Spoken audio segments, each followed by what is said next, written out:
Hi everyone, welcome to Julie Reads Her Bookshelf. I'm Julie and Happy New Year. I hope everyone had a restful holiday. I took a little bit of time off. I'm sort of still off work at the moment because the courts aren't open here in Australia. We're in the middle of our summer holidays here in January. And so I've been doing a little bit of reading. I've been doing a little bit of planning for the new year. So I wanted to make a video today talking about what my annual theme is. So some of you who have followed this channel for the last year might know that I have an annual theme for my reading. And I prefer to do it that way because I don't tend to do very well when I set specific reading lists or TBRs for myself. Whereas if I have a general theme of the year where I read consistently based on the theme, but not exclusively based on it, I find that I tend to stick to it fairly well. It's also a really good way for me to fill in the gaps in my reading. And so for the past few years, since 2021, I have always had a theme of the year. So in 2021, the theme was Proust, where I read through all of the books in the In Search of Lost Time series. And I also read some books that are kind of adjacent to Proust. And what I mean by that is some of the literature surrounding Proust, some of the authors inspired by Proust, and some of the authors who inspired Proust as well. So that was my reading year in 2021 before we all met on here. In 2022, my reading theme for the year was a year of reading Russians. Now, as it eventually turned out, it became a year of reading 19th century or pre-revolutionary Russian authors. I didn't quite get around to reading some of the Soviet books, which might be left over for a different theme one year. And last but not least, for those of you who followed my channel last year, you'll know that my reading theme for last year was a year of reading Victorians. So throughout 2023, I read a number of the major Victorian writers and their works that are kind of already on my existing bookshelf. And that's the other thing that puts a bit of a spanner in the works here, which is that since I've started this kind of read my own shelf project, I'm really bound by the themes that naturally emerge based on my own bookshelf. And so I was really lucky last year because my bookshelf already contained sort of the who's who of Victorian writers. And so to give a quick recap, I started the year by reading Middlemarch by George Eliot. And that was in many ways the high point because once I finished the book, and I finished the book in January, it was difficult for me to imagine how another book could top that. Now, a few books did come very close, and I would say one book in particular, which was not Victorian, ended up being my favorite book of the year. But there is, of course, a difference between favorite and best. And I would say that Middlemarch by George Eliot was one of the best books I read, if not last year, then probably also throughout my life as well. The other book I read by George Eliot was Silas Marner, which was less good, but still a solid choice.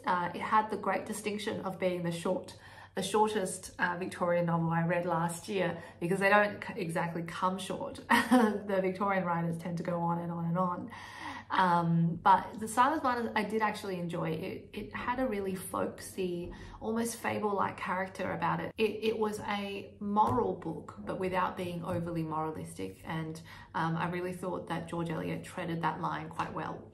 And my other favorite Victorian novel of 2023 was Vanity Fair by William Thackeray. And Vanity Fair was, without a doubt, the funniest book I read last year, if not one of the funniest books ever written in the English language.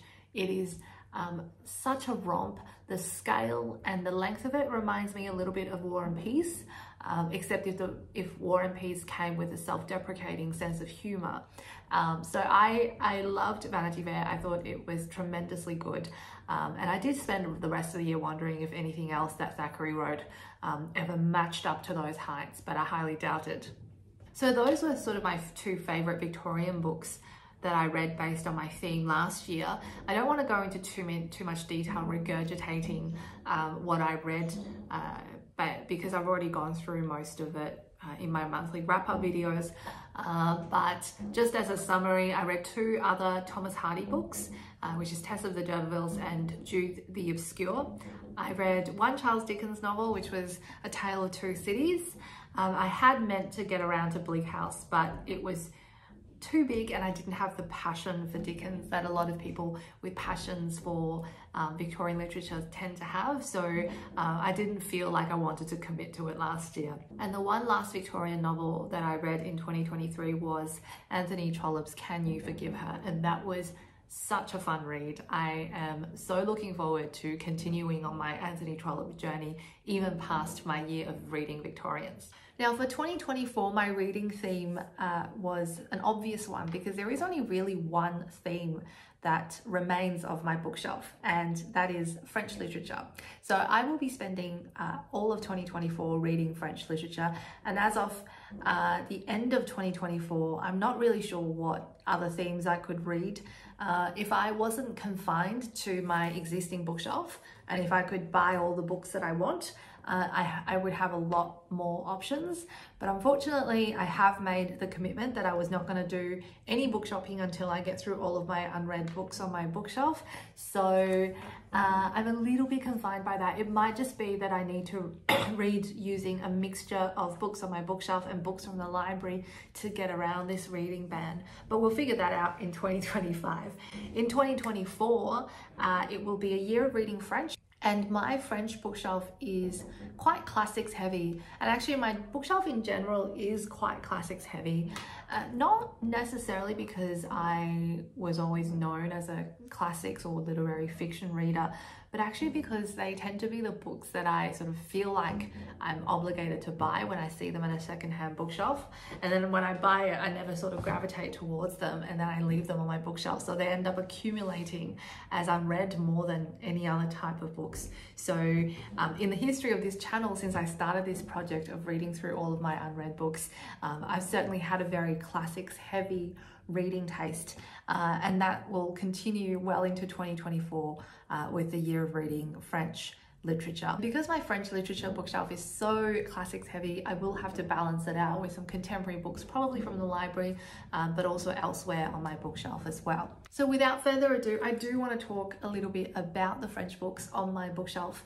And actually, I have a few dilemmas along the way that I'll explain as I'm showing you the books. So the first French book I really wanted to get through in 2024 is The Charterhouse of Parma by Stendhal.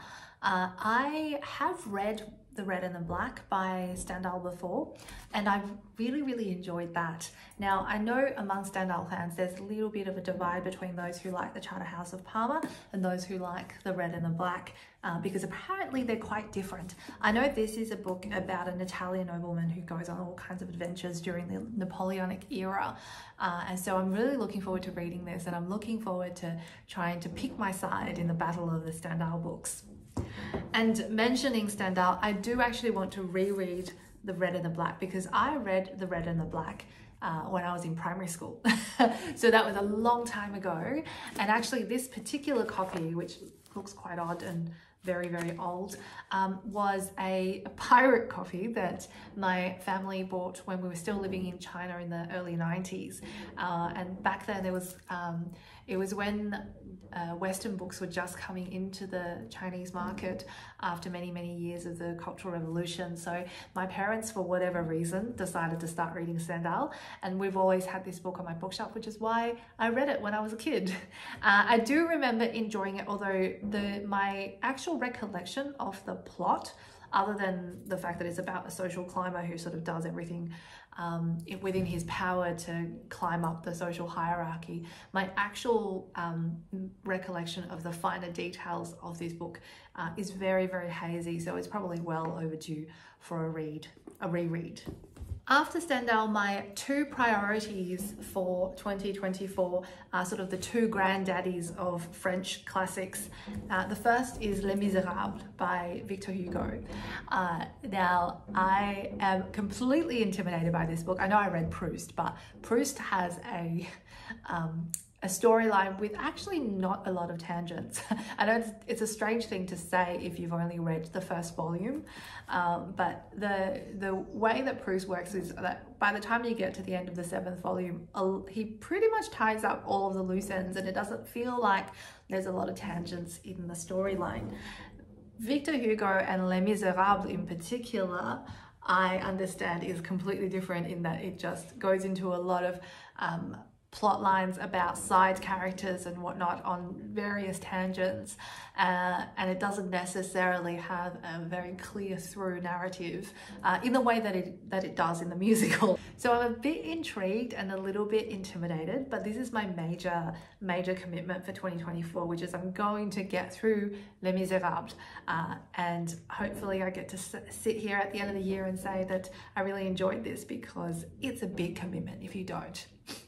My other big commitment for 2024 is the complete essays of Michel de Montaigne.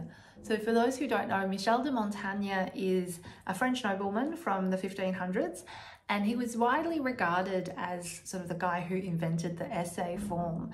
He wrote a series of a few hundred, I think there's about 120 of these essays in here, which span all kinds of topics, and they're really intended to give the reader a sense of his character and his personality and a slice of his mind at the time he was writing these. So I'm also completely intimidated by this, because I have read some of Michel Montaigne's essays in a selected volume by Penguin a few years ago. They're not difficult, and actually quite a few of them, the highlights are quite charming. But they are sort of a denser read. So what I plan to do with this particular volume is just to keep it on my bedside table, and I'll read a couple a week, and hopefully I get to the end of it by the end of the year. So it's a different reading style and a reading experience. I don't tend to start multiple books all at once. But I think this particular book will warrant that kind of approach of being able to pick it up from time to time and reading a few essays here and there. So that's what I plan to do with this particular volume. The next book on the list is one of my sort of dilemmas of the year, and that is the book A Harlot High and Low by Honoré de Balzac. Now, I've never read anything by Balzac. I'm pretty sure I just picked this book up as part of a sale lot in a secondhand bookstore a while ago. And the problem is, when I picked it up, I didn't realize that this book is pretty much a sequel to Lost Illusions, and is part of the whole series of Comédie Humaine written by Balzac. And so I'm a little bit lost about what I do with this book, because I started to read it after New Year's, and I very quickly realized that there's a lot of backstory, and this book absolutely does not stand on its own, and you can't really start the Comédie Humaine series from this book. So I'm trying to work out a more natural entry point into Balzac that will also link onto this book fairly quickly. I think it's Lost Illusions that I should read, and I think I should be able to read Lost Illusions as sort of a first foray into Balzac. But if you do know something about Balzac and where I should start with him, please let me know, because I would like to read something by him this year, and I would preferably like to tick this book off my my unread shelf list as well, which probably means I'll read Lost Illusions first, maybe, and if I don't get too confused by that, I'll get onto this book, which I think follows in terms of the chronology and the characters after Lost Illusions. So we'll see how we go with this one. I may not get around to it this year if I don't get around to reading Lost Illusions. Next is an author that I read for the first time in 2022, and I absolutely loved it, and that's Colette, and this is the Collector's Stories of Colette. So I came across Colette for the first time in 2022 when I was traveling in Paris, and I went to Shakespeare and Company, and I wanted to buy a book by a French author. And so I thought, I'd never read Colette. She's fairly well known as a French writer.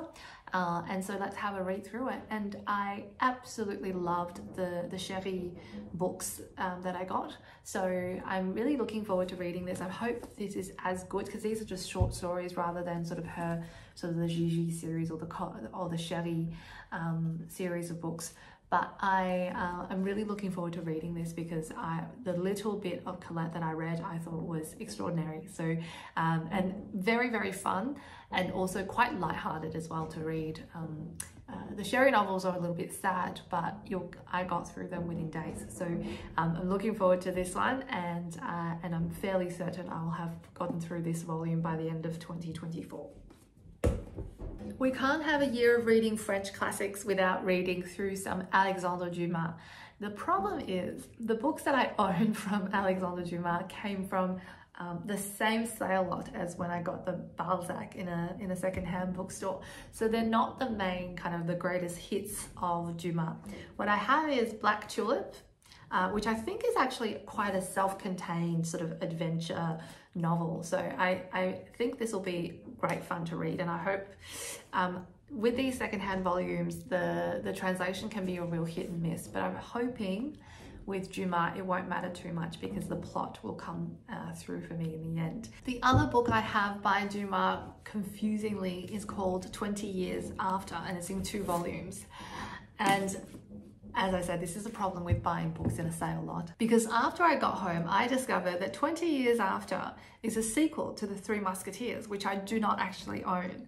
So I think I'm gonna have to go to the library and borrow The Three Musketeers, read that first, and then get around to this. So it's a much bigger commitment than this 2-volume thing suggests. So I'm not sure that I'll get around to this necessarily. I hope that I'll at least get through the Black Tulip, and if I really love Dumas, I'll go and get The Three Musketeers and make the commitment to these 2. So those are the fictions that I have on my bookshelf, but of course French literature is not all about fiction. And so I want to also cover some of the non-fiction that I have on my bookshelf, both by French writers, but also some non-fiction written about French history and French figures. The first pieces of non-fiction that I want to get around to are the memoirs of Simone de Beauvoir. And again, confusingly, and the result of sale lot book buying, is I have 3 of the 4 volumes. So the ones that I have are Memoirs of a Dutiful Daughter, which is the first volume. And then I have The Prime of Life, which is the second volume. I think I'm missing the 3rd volume, which Google tells me is called The Force of Circumstances. And then this is the final volume, all said and done. And so this is a situation where I think I'm going to have to go to the library and borrow the 3rd volume if I want to complete all 4. But I want to get around to Memoirs of a Dutiful Daughter at least. And if I really enjoy it, I'll make the full commitment to the set. I've never read any Simone de Beauvoir, so I think it's really important for me to at least sample a little bit of her writing this year. And these being already on my bookshelf, they're probably the most natural place to start. The next writer I have on my bookshelf is not considered to be a figure of French literature as much as he is considered to be a figure of French philosophy. And that's Michel de Foucault, and that's The History of Sexuality, Volume 1. And only Volume 1 is in this Penguin edition. And I bought this book when I was still at university and studying politics. And I read snippets of it, but I never read the whole thing. So part of this year and my sort of big commitment to finishing all the books on my bookshelf is that I'm going to read the whole thing. So it's not a big book, it's not going to be a huge commitment, and I've read it, a lot of it already, so it's not even going to be totally new to me. So I will, by the end of 2024, I hope, have read through the whole thing. The last 2 books on my French bookshelf are not by a French writer at all, they're by an English writer, but they are 2 books about French history. And they are Madame de Pompadour by Nancy Mitford and, let me get this, The Sun King by Nancy Mitford.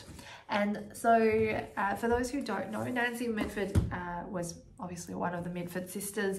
She wrote Love in a Cold Climate, The Pursuit of Love, but she also wrote non-fiction. She wrote non-fiction in particular about European royalty. So she also wrote one, I think, about Frederick the Great. And they're supposed to be read with a slight grain of salt in that they're not meant to be academic works, but they're meant to be good stories. And Nancy Mitford, if she's anything, she's a good storyteller. So I'm actually really looking forward to reading these. I bought both of these books in a secondhand bookshop, but the thing that I love about this particular edition of The Sun King is that when I bought it, I realized there was an inscription on the inside cover. And I can't read cursive handwriting, so I have no idea what it says, but it is signed Ancienne Ambassade de France en Australie, which means that the old or the former ambassador of France in Australia. And is signed November 1967. So the former ambassador of France gave this to someone in Australia, and for some reason, and probably because the owner has passed away or something, it's ended up in a secondhand bookstore and only to be picked up by me. So I want to do this book justice. I'm going to read through it.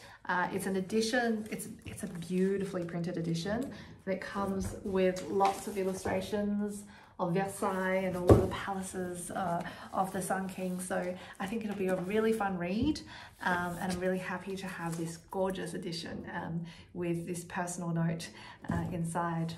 So that's all of the French books on my bookshelf. I'm really looking forward to 2024. I'm looking forward to reading some of these giant French tomes. And I think there's a really good mix of sort of your more popular serialized French fiction, as well as books and writers from French literature, which are a little bit more esoteric. So wish me luck with this list. I hope you all have great plans for your reading in 2024, and hopefully we'll see each other very soon.